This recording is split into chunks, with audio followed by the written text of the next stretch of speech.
Good morning to all of you. Welcome back to my channel. If you have not subscribed it, please subscribe it. Press the bell icon. Hit the like button also. Today is the 14th of May 2025 and we are going to discuss about the Hindu newspaper editorial page number 8. If you guys are interested in download the PDF of this particular newspaper, then you can visit on the Telegram channel named Topical E-Paper. Here you will find Indian Express and the Hindu newspaper PDF within the free amount on the regular basis. So let's get started without further ado with regard to the big deal. Here we are going to discuss about the India and US trade deal. How India is mediating between the US and China and how it can impact India with regard to the if there is signing of the deal between US and China. For that particular purpose, they have met in the Geneva, capital of Switzerland. Then let's get started with the big deal. And friends, for your better understanding, I am going to speak in Hindi. I will translate whole article in Hindi only. And it would give you benefit with regard to the spoken English because I have implemented such type of strategy on myself and I got immense result. And now you can see tangible result in front of you guys. I am able to articulate myself in a better way. तो आप भी इस चीज को follow कीजिए, definitely help मिलेगी क्योंकि यही एक तरीका है जो कि फुल प्रूवन है. Otherwise you will go up to the many like spoken English academy and they would provide you a tidbit about the like articles and all things, but you have to do hard work. This is the only way by which means you can improve your vocabulary and spoken English. तो start करते हैं. The US China trade deal will have implication for India. तो यहाँ पे बात हो रही है कि यूएस की जो चाइना की ट्रेड डील होगी विल हैव फ्यूचर में मतलब हो सकता है इम्प्लीकेशन हो जाएंगी. विल हैव फॉर इम्प्लीकेशन जटिलता है, कॉम्प्लेक्सिटीज भी इसका सिनोनिम्स हो सकता है फॉर इंडिया. दी आर्टिकल इसलिए जो है कि specific trade deal trade agreement हुआ जो between the US and China, the two biggest economy in the world, serves as a breather in an otherwise tense global trade environment. breather का क्या मतलब होता है? वैसे breath क्या होता है? सांस होता है एक मतलब sigh of relief, मोहलत, जो भी prolongation, relaxation. तो director is taking a breather from his furious schedule. तो break कह सकते हैं, brief pause for the rest. तो यहाँ पे मीनिंग पता चल गया breather का, रेस्ट, लॉन्ग गैप. तो इन्होंने बोला कि जो ट्रेड एग्रीमेंट हुआ ना यूएस एंड चाइना के बीच में, दो बिगेस्ट इकोनॉमी है, मतलब सबसे बड़ी इकोनॉमी है in the world, and serve ये सर्व करता है, सेवा प्रदान करता है. वर्ब की फर्स्ट फॉर्म के साथ एस ये देता है. ब्रेथर ब्रेक इन अदरवाइज मतलब नहीं तो अदरवाइज मतलब नहीं तो टेंस ग्लोबल वो ट्रेड एनवायरनमेंट चल रहा है अभी क्योंकि टैरिफ की वजह से.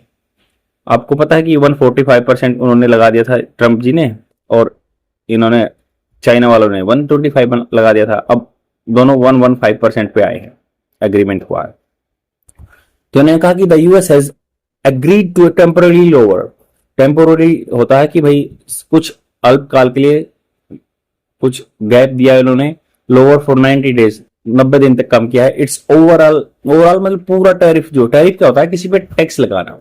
मान लो कोई यूएसए की हार्ले डेविडसन बाइक इंडिया में आती है तो इंडिया उस पर टैरिफ लगाता है. दो तरह के जैसे कोटा सिस्टम होता है कि भाई आप इतनी ही बाइक भेज सकते हैं या टैरिफ इतना टैक्स लगेगा. मान लो उस पर ज्यादा टैक्स रहता है हार्ले डेविडसन पे, तभी वो कॉस्टली पड़ती है इंडिया में. Its overall tariff on Chinese goods from 145% to 30. तो इन्होंने 30% घटा दिया, 115 पे ले आए.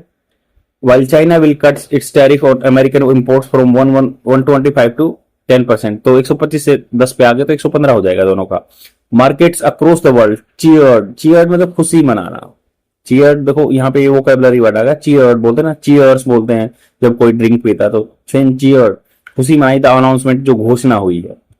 Jumping between 2% to 3.8% following the news. तो ये क्या है, मार्केट थोड़ी सी ऊपर आ गई, लगभग 3.5% 3.8% तक ऊपर चली गई. शेयर मार्केट के बारे में बात हो रही है. द था मतलब होता बर्फ पिघलना वैसे, बट यहाँ पे हर्ट मेल्ट हो रहे हैं तो उसके लिए भी जैसे जो मतलब एक ढिलाव आया है. द था comes on the back of tension. किस पे आया? बैक मतलब इनके पीछे क्या टेंशन चल रही थी. Tariff being reached ratchet up. Ratchet होता है, जैसे रेटचेट एक वैसे इंस्ट्रूमेंट होता है जो चीजों को कसने के लिए होता है, बट इसको इससे एक वर्ड बना दिया रेटचेट अप, मतलब कसना, किसी को टाइट करना बाय बोथ साइड्स। रेटचेट अप मतलब कसना, टाइट करना बाय बोथ साइड, दोनों साइड की तरफ से टेंशन थी, टैरिफ वार बढ़ गई थी, रेटचेट अप कर दिया था। तो इसलिए starting with the US, starting किसके द्वारा हुई थी? With US president Donald Trump February first announcement of wearing अलग अलग तरह के tariff on imports from China. अलग अलग तरह के उन्होंने टैरिफ लगा दिए थे चाइना पे 1 फरवरी को, जब वो बने थे PM president. From China Mexico पे भी लगा दिया था, इन कनाडा पे भी। नोटेबली ध्यान देने की बात यह है, नोटेबली का मतलब ध्यान देने की बात यही है, he excluded China from 90 days pause on reciprocal tariff announce in early April. तो 90 दिन का एक बोला था ना कि भाई सबको रिलैक्सेशन दिया था, तो उससे ही एक्सक्लूड कर दिया था, बाहर कर दिया था चाइना को। 90 day pose on reciprocal tariff. Reciprocal होता है कि आप मेरे साथ ऐसा कीजिए, मैं भी आपके साथ वैसा ही करूंगा, प्रति उत्तर में, मतलब conversely same. Tariffs announced in early April. One way to look at this latest development is that it shows Mr. Trump is backing down. Backing down मतलब retreat कर रहा है, पीछे चला जा रहा है from his tariff war footing. War footing में टैरिफ के मामले में ये आगे बढ़ रहे थे ना, उससे बैकफुट थोड़ा बैकिंग डाउन आ गए हैं। And acknowledging और मान रहे हैं इस चीज को that importance of China to US, क्या बहुत ही महत्व है चाइना का यूएस के लिए, इकोनॉमी के लिए, आर्थिक रूप से। इंडीड रियलिटी में, इंडीड का मतलब था एक्चुअली, रियलिटी में द ज्वाइंट स्टेटमेंट एसेंशियली भी इसका सिनोनिम हो सकता है। ज्वाइंट स्टेटमेंट दोनों कंट्री की इकट्ठी स्टेटमेंट है by both countries, begins start होती है वर्ब की फर्स्ट फॉर्म के साथ बाय, या हुई है या होती है, जैसे भी हुई है बाय मेंशनिंग, मेंशन करके मतलब बोलते ना कि इसको मेंशन करो, इसमें लिखो, उसको नोट डाउन करो, that importance of their bilateral economic and trade relationship. तो बायलैटरल द्विपक्षीय आर्थिक रूप से जो उनके संबंध है, व्यापार को लेकर संबंध है, वो अच्छे हैं, इंपोर्टेंट है। However, हालांकि अनदर व्यू, दूसरा जो दृष्टिकोण है, is that his heavy handed approach. Heavy handed मतलब होता है थोड़ा सा टफ स्टांस लेके चलना। हैवी हैंडेड अप्रोच जो उसने तरीका अपना, has succeeded in convincing China to come to the negotiation table. Heavy handed approach अपनाया तो उसने चाइना को कन्विंसिंग होता है सहमत करा लिया, come on the negotiation table, negotiation bargaining हो रही थी जहां पे बैठ के। Tariff of 145 were unsustainable but serve their purpose. तो जो टैरिफ था 145% का, अनसस्टेनेबल था, मतलब लगातार नहीं बना रहा और बनाया भी नहीं रखा जा सकता था, शाश्वत नहीं था।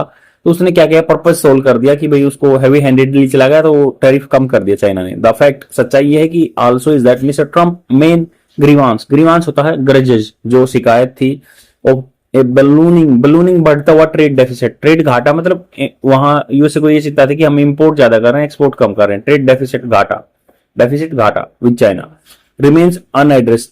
अब ये रहता है अनएड्रेस वक्त भी पोस्टों के साथ ऐसा लगा रिमेन्स में अनएड्रेस, अभी तक ये सोल्व नहीं हुआ है।